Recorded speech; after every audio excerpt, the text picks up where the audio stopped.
ito sila ate sa kasi tatay. Namamasyal kami sa Twin Tower. First time nila mamasyal.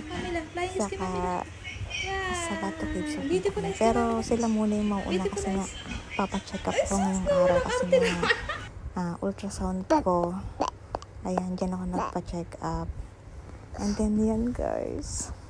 Sobra yung pagiging emotion ko kasi nalaman kong baby girl yung baby ko sa tummy. Sobrang hindi ko mapigilan. Nandun pa lang sa loob ng room ng ultrasound. Sa pag-ultrasound. Si Matmat! Stop Matmat! I'm talking! Grabe na yung nararamdaman ko. Hindi ko may paliwanag sa sobrang saya ko. Kaya grabe yung iyak ko dyan. Hindi ko mapigilan. Nasa grab ako. Matmat! Nakatabi ko nga pala si Matmat ngayon. Kaya makulit.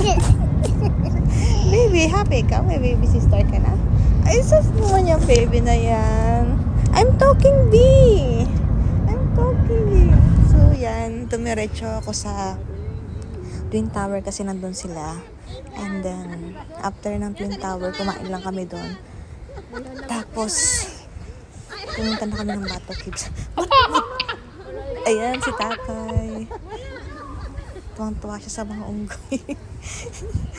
Ayun, ito yung gagayahin niya pa, guys. Ang kulit na tatay. Tawanan niya mga tao dyan, guys.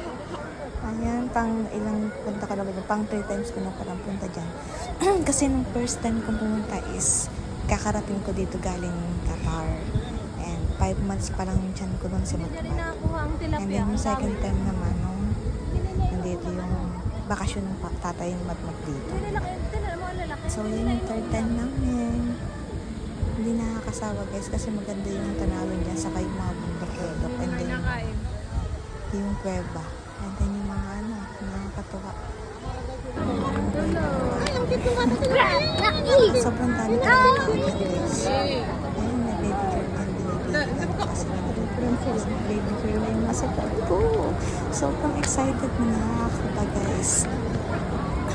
Ang kit-kit ng bata din na binibidyo ko. Ayun, si Matmat, tulog siya guys. Hindi niya na-enjoy guys yung pagpunta ng Bato Caves kasi tulog siya. Ako, tuwang-tuwa pa naman siya sa mga ibon. Sa monkey. Ay, anak! Matmat! Ayan. Tapos yun na, ayan yung kumain kami. Sa McDonald's lang kami kumain sa may Twin Tower. Kasi pagkarating ko, ayan na. Pagod na silang maglayas-layas, maggalagala at magpicture-picture. So, yung kumain kami, then diretso na kami sa Bato Caves. So, yan yung mga picture namin, guys. Ayan si tata. Ayan kami, 4 na sister. 2 na lang ang kulang. Si Atabing na lang sa kasi Ate Pise. Ayan, si Matmat pagkagising pa uwi na kami. Hindi na niya naabutan yung mga kalapate. Ayan sila sa Twin Tower. Wala ako, hindi ako sama. So, yun lang guys. See you again. Thank you for watching. Bye. God bless.